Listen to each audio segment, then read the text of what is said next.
TJ Peterson, and welcome to The Journey is Real. We talk to real people with real passions who share a real portion of their hearts.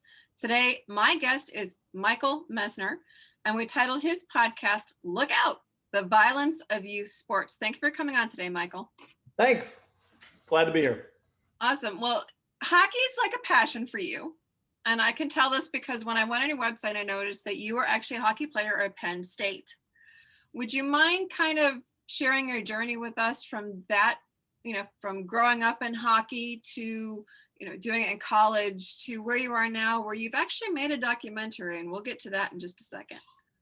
Sure. Well, I grew up in Pittsburgh, Pennsylvania, in the 70s and 80s when hockey was not a big sport here in Pittsburgh, but I just so happened to go to a grade school that had a very tiny ice rink. So all of us youngsters in first grade, we started to skate. And that's, of course, what you need to play hockey. And then it just became a passion, a love, the checking and all the violence that sort of came with it. We didn't really fear it because it came with our first strides. We were sort of running and bumping into each other. And when you're 9 and 10 years old, you're very malleable. You can take a lot of punishment and not know it. And that wasn't the goal of the game for us as little guys. Anyway, our goal was just to get that puck and try to put it across that goal line. So I grew up in Minnesota, where as soon as you could put skates on your feet, you had a hockey stick in your hand. I get it. Yeah, right. And it is hockey versus, a team cohesive, learning all the ins and outs of it. So it is a completely different ball game when you're talking about them. Yeah, and it's a small community, but it is a very passionate community, and everybody in Pittsburgh who played hockey knew each other. And so when the boom happened, when Mario Lemieux started playing in Pittsburgh, everybody wanted to play the sport, and our group was a little bit ahead of theirs. So we would play in high school, and we played as we progressed through our light hockey life. When we hit high school, we would play on these travel teams, and no team would really come to Pittsburgh to play us. So we would go to Buffalo every weekend, or we'd go to Philadelphia on the weekends. So that whole travel hockey world is a different world that my family didn't really know anything of. And only a few families in Pittsburgh knew what it was. But every weekend you leave on Friday and you go to these different cities and you play hockey for the weekend, then you get back home. So it is a different kind of sport where you're traveling every weekend. Now, I think all the other sports are kind of followed their lead. Mm-hmm. You see it now with softball, you see it with baseball, you see it with the AAU basketball. Even cheerleading. I mean, all the sports across the board are doing this weekend traveling thing, which adds another element of chaos to an already chaotic world. It does, but it also brings your closest friends and your family, and you're closer together than you thought you really would be because you have to be in that hotel room with your family.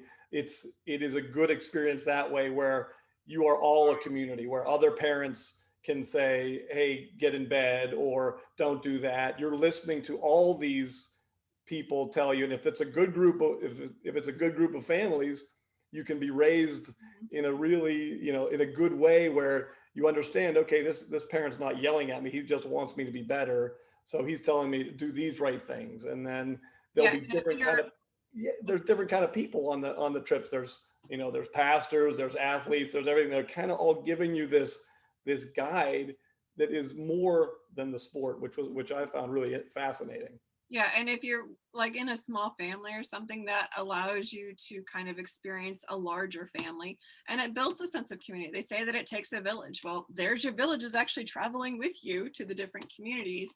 It does create a bond, like I said, but it also adds a little bit of chaos to an already chaotic schedule because you're doing practices every night, or at least 2 to 3 times a week, but you have to love the sport to do it. And most of the people that I ever knew that played, you love the sport.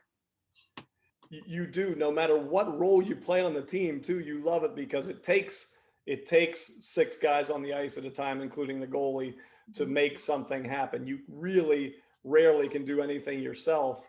So you have to rely on those other guys who you travel with, who you bond with, who you practice with, who you sweat with. Even at a young age, you understand that, and you share that your confidence grows in such a way when you're involved in these team sports, that I think it's really beneficial for everyone to be involved in some kind of team sport growing up, so they can see what it really takes. You see the bad, you see the good, but the beauty of team sports, and in particular sports with contact, I think you overcome a different kind of fear and you gain a different kind of courage when you battle through, battling through those bigger people. When you have to face adversity in the size of somebody who's 6 feet while you're 5 feet, it's a different kind of confidence booster if you make it through it, than anything else you face. The football players, the hockey players, girls hockey, all that stuff. You sort of, you gain a little bit more than you do otherwise. And you also know that there is a team behind you. So if somebody does take you out, you know that they're going to take them out. So it's kind of a little bit of a build on them. My family's got my back. Don't mess with me. It's so true. And I was thinking about myself growing up. I had 2 African-American players on my team, which was extremely rare. And one of them I ended up playing high school with. And the courage that those guys had to face in the 80s, which doesn't seem that long ago, when we were playing high school at this place called Armstrong, they had a gorilla on a noose and they were lowered on the ice in between shifts. And the courage, this kid was a big kid, a great player, but the courage that he had to face, and what we all learned in the locker room ourselves as kind of privileged white kids with this African American who everybody's making fun of from the opposing team. It was a different experience for me. And I think there's a story there that I'd like to tell at some point in my life, but it can't be a documentary. I'd like to maybe work that into some other kind of story, maybe a book or whatever. But it was those two players. We even had a manager who was African American, but that kind of courage, you look back at it, and at the time we didn't think it was anything, but what they really had to face was eye-opening, and it was really, everyone in that locker room became better all around people because of our experience with that, because we didn't experience, right, the discrimination, but we felt it, in a weird way. Against one of your brothers, that makes a difference. Yeah, it was definitely, a learning experience, and it made us I think it made us all a little nicer in the end. Mm-hmm. Well, going from hockey in high school, elementary school, and junior high and high school up to college is like jumping up to a whole other level. How did you navigate that world? Well, I got recruited by a couple of different schools. There's different tiers of hockey at college. There's Division I, Division III, and then club.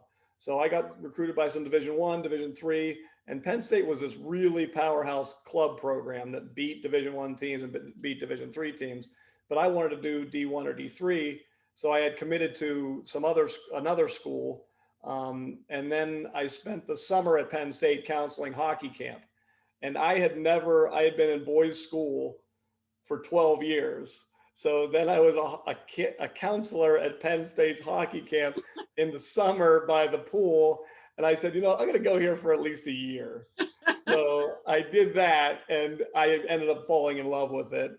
And, to follow up on that, I got a 1.6 my first semester because my head was just spinning. So I don't know if the all boys school did me justice for that first year, but it helped me grow up. That's for sure. Definitely gave you a good dose of society, yes. A different dose of society.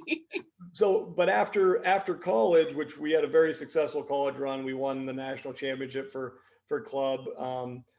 I reached out to some pro teams to play at like the single A baseball level. Mm-hmm. So I went to Florida and I played in that league for a year, and I realized that I was good, but the guys who were really going to make it as a living, they were just so much better than me. So I said, I better get on with my life. And that's when I started coaching, and my passion for hockey still remains. And when my kids started to become of age to play hockey, I put my son in it, and my wife was like, well, what about Cecilia, your daughter? Well, she said, what about Cecilia? And I said, well, I never thought of that. So Sidney Crosby has a program here that you get free equipment. So we put them both out on the ice, and my daughter, she could skate like the wind, and she really took to it. And the confidence that she gained was so much fun to watch, and that kind of led to the project of first year checking the documentary. Well, since you brought that up, let's go ahead and transition into that. You said that it brought it up. What brought it up? The documentary, for those who are listening, is actually called First Year Checking. First is in the number 1 ST, and that will come into play later when we talk about the website. Could you tell us a little bit about the documentary, what spawned it, and how does it go? What's it about, basically? So, like I said, I've been in hockey for over 40 years. Mm-hmm. And to me, every documentary takes you to a place where you've never been before. So while I was coaching my daughter, there was no checking. And they had raised the level, the age group where you can check. So my daughter's age, they raised the level to basically you're 12 and 13 before you can start check hockey. So she's had 3 years of enjoying this wonderful game where it's beautiful and you're floating around. And then you get shoved into the rafters and yeah. Okay. Yeah. For those who are listening, I understand it. For those who are listening who don't quite know what that is, though, could you explain what checking actually is? Good. Yeah, right. So checking is when a player has the puck, which is what you try to score with, another player is allowed to dislodge that player with a body check. Yeah, as pretty much any way you can, but you throw your body into them, you use your hands, there's a lot of hitting in the head, but you try to do whatever you can to get that person away from the puck. And a lot of times when two players are just going for the puck, it's like two rams butting into each other before somebody touches that puck. So it's checking is trying to get the puck from somebody by throwing your body into another player.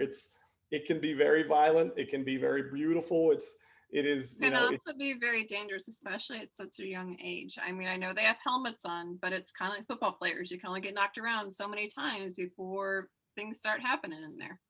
Yeah, and your brain does push against your skull. In the documentary, we interviewed a couple of people from the Mayo Clinic, and they go into a little more detail. I'm more of an emotional storyteller, so I didn't really follow that path as much.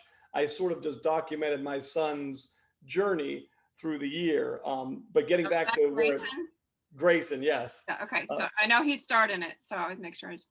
Yeah, Grayson is when he went into his first year of checking, he was not as good of a skater as my daughter. He was not as strong as my daughter. He was not as big as my daughter. So in a lot of ways, I was more worried for him than for her. But for her, I didn't really even know this world existed. I did not know you flip a switch and okay, you guys can kill each other now. So she went into that year and I was basically telling her, stay away from everybody, be very careful. And she is a tough person. She wouldn't listen to that. But it was so physical and people were not ready for it. The kids were not ready for it. The two players actually who love the game, who are great players, they quit after the year. And to me, that was like, okay, this is heartbreaking. This is a really important time in these kids' lives. They love this sport. They're putting good energy into learning how to work hard, how to play with a team, how to do all of these wonderful things. And now it's just sort of, they're just quitting. Kids are just dropping off the face of the hockey world. So I started studying a little bit more and I said, okay, there is definitely something here. There were concussions, there were broken bones with my daughter's age. So I said, when my son hits this, I'm going to start shooting a little bit and see if there's any meat to this bone. So that's how it came about. Okay. So can you tell us a little bit about the documentary itself? Like it says that you followed him, but without giving away too much of the movie, can you kind of explain a little bit about what goes on? Sure. Well, it starts the year before he goes into checking, and we do this interview with Grace and my son when he's 12, and he does a really good job of telling us his feelings. He doesn't really talk much outside of being with me, but at that point, but at this point, he really opened up, and I think it can help other parents see, and other kids who I'm getting some feedback from, say, all right, I feel that way too. Because Grayson said, you know what, this is going to be scary. This is going to be tough for me. This is a lot to deal with at my size, at my age, at my ability, when I'm going up against kids who are a foot taller and and people are going to question, am I tough? Can I do this? Well, in So kids like that and females in that particular role, you feel like you have to prove yourself, which makes you even more aggressive than the average. And you get yourself in a lot more trouble that way too. it's so true. And um, it is interesting to watch how some deal with it and some take to it right away and how others don't. But what the main thing that concerned me on the journey was that these kids can be in a lot of danger. And the way the USA Hockey is set up, there's two officials on the ice and there's so much to see. I turned into an official too. I said, all right, I'm going to try to ref this and see if I can see what's happening. But That's like yeah, trying to watch an anthill try to get together and watch every single ant while they're building the new anthill that you've just destroyed. yeah, you're looking for so many rules. The rule book is so thick. You're looking for icing off sides. There's parents yelling at you, coaches yelling at you.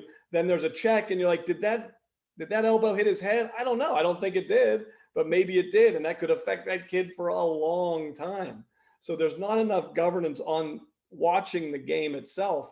I mean, this is a love letter to me to hockey. I love hockey, but it's also a very, you got to be careful with these kids. And It's a bit of we should, a plea, we should kind of like, can we bump this up a little bit as we're putting them in this position to have a little bit more supervision, because they are just developmentalizing at that point. Did I say that correctly? They're starting to, develop on the inside a lot. And when their brain is literally bouncing off their head, that's going to hurt the development of that child. It's so right. And that's why people are so confused as why did they start the checking at this 12 and 13-year Hmm. age when it could have been earlier or it could have been later. My son's now 15. I would be fully confident with him stepping into it now and being okay. And a lot of the other kids, or some of the kids who ended up not being okay, but I would be, he has some more skating under his belt. So he's more solid that way. He's got a little more meat on his bones. So he's more solid that way. And Especially the way boys develop, because they start to at about 13, 14, not 12. the testosterone is a thing. As a coach, I didn't know how to deal with. They're just spazzing out on the bench, saying things to you like, "What? Wait a second, what's that?" And you're like, "Okay, there's some hormones going on here that he can't control right now." But we need to look at our neighbors to the north in Canada. Mhm. So there's different levels of hockey. There's AAA, double A, single A. AAA is the best. Mhm. Okay, so what Canada did in Ontario is they said, okay, we're going to leave checking in that AAA. Everybody is really serious about hockey. They might have a chance to play professionally, even though that's a 1% chance, but they're on that track. If you're developing a little bit less, you're going to be in the double A and the single A bracket, and they eliminated checking in all of those brackets. Which is So good, because then they can still enjoy the sport and the camaraderie and the community without getting slammed into the wall. But like I said, I grew up on street hockey and, ice hockey on the ponds where there weren't walls. So you really couldn't necessarily check. You could knock them over, but you really couldn't check into a wall. yeah, and the other thing is if you get good enough at those double A and single A levels and you mature and you're good enough, then you should go, then you can make that triple A level. Mhm. But here the game is starting to grow exponentially. So when you're in Texas, when you're in California, when you're in Florida, you're seeing it just build and build and build, but there aren't enough referees or people off the ice to be able to really see what's going on. Mhm. And it gets a little bit scary that way. And also the money, USA Hockey and local organizations don't want to put the money to pay one more referee. We were in Detroit last year, and one of our players, got a concussion. And I went to the referee. I said, "Didn't you see him get hit in the head? Didn't you see what happened?" He's laying on the ice for 5 minutes, and he said, "You know what? I didn't see it, so I can't call it." And I said, "Well, what's the deal? Don't you think when they have checking, there should be three of you, one just looking for this, and Mhm. the two others looking at all the other things?" He said, "We've been trying for that for years. It should be at every level of checking, three officials. They just won't pay for it." Mhm. So we're endangering these youngsters. by not having an extra set of of eyes And on. it is actually endangering them unnecessarily. If they just paid one more ref specifically looking for checking only and not all the other infractions, it would help them out immensely. Yeah, and the thing that there are beautiful checks, there are beautiful things that happen with the physical play, and there is I mean, it is part and parcel of hockey. It's going to happen. You're going to lose teeth. You're going to lose all sorts of stuff. That's just part of hockey. That's part of the fun of it. But there is a dangerous aspect to it. Yeah, and it does football and to rugby to pretty much any sport.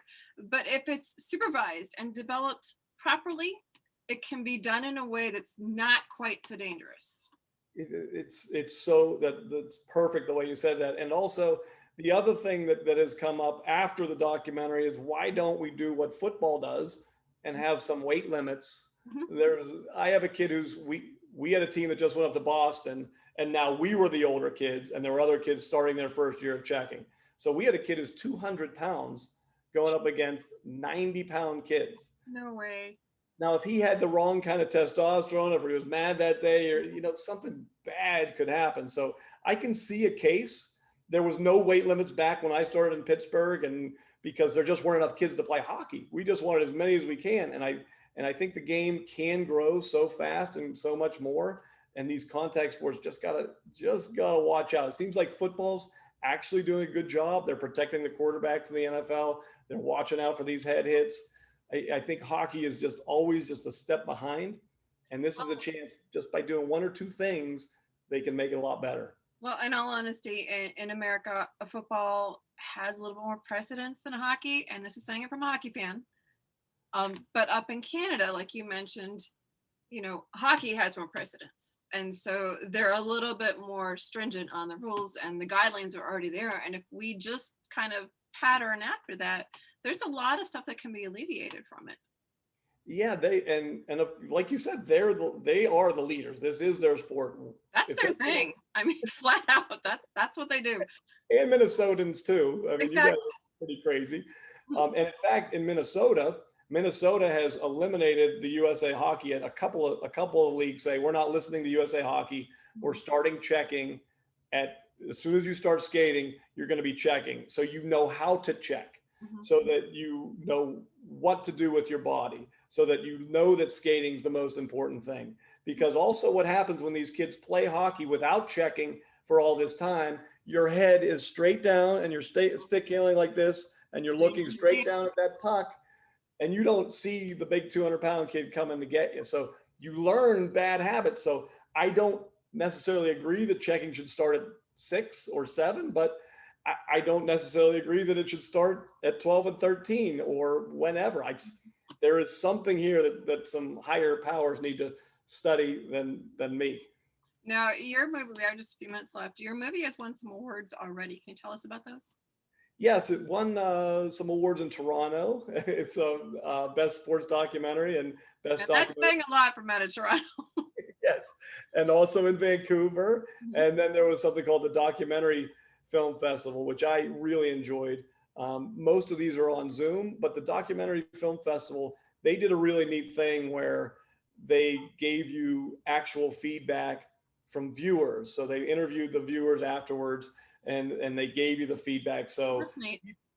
So people who I didn't think the movie could touch really touched. Like it was moms in Florida, it was older people, it was young people. So it does have more of an appeal, and I think it's more of an appeal of this film shows you what it's like to go through and try to get that courage. Maybe you get it, maybe you don't, but it shows you how to fight through the adversity and hopefully come out a little bit of a better person, a little bit of a stronger person after you can face the adversity, not necessarily just the checking, but the mental part of, can I do this? Which was the part that fascinated me. Yes, there's a lot of hockey, but there's a lot of off the ice of what does this take mentally and how do you get through that? Now, for those who are interested in it, how can they learn more about your movie? You can search it. It's on YouTube, it's on Google Play, and it's on Vimeo. So if you just search First Year Checking YouTube or go to the website, which is actually, we have both domains, firstyearchecking.com with a one or with spelled out first. Okay. You'll find it and click on it. YouTube's going pretty bananas right now. So that seems to be the place where most people are getting it. So they can click over from this if they're watching on YouTube and go to First Year Checking. Awesome. Now we have about 2 minutes left. Is there anything you'd like to add? This has been great. And I really appreciate the time. I appreciate the back and forth. I think people will really enjoy the film. Just give their sons or daughters who are going through these battles, whether it's physical or emotional, give them a little more space and give them a little more positivity. I work closely with the coach at Penn State now, who's their Division I. This guy's Guy Gadowski.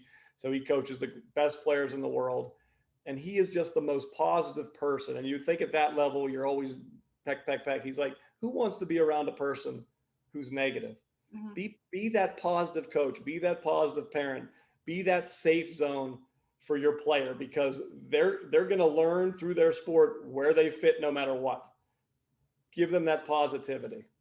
Awesome. Well, thank you for coming on today, Michael. We really appreciate your insight into the sport. And that, a lot of what we talked about can actually be blanketed across some of the other more, we'll call them active sports. More active sports. It can be put across the board.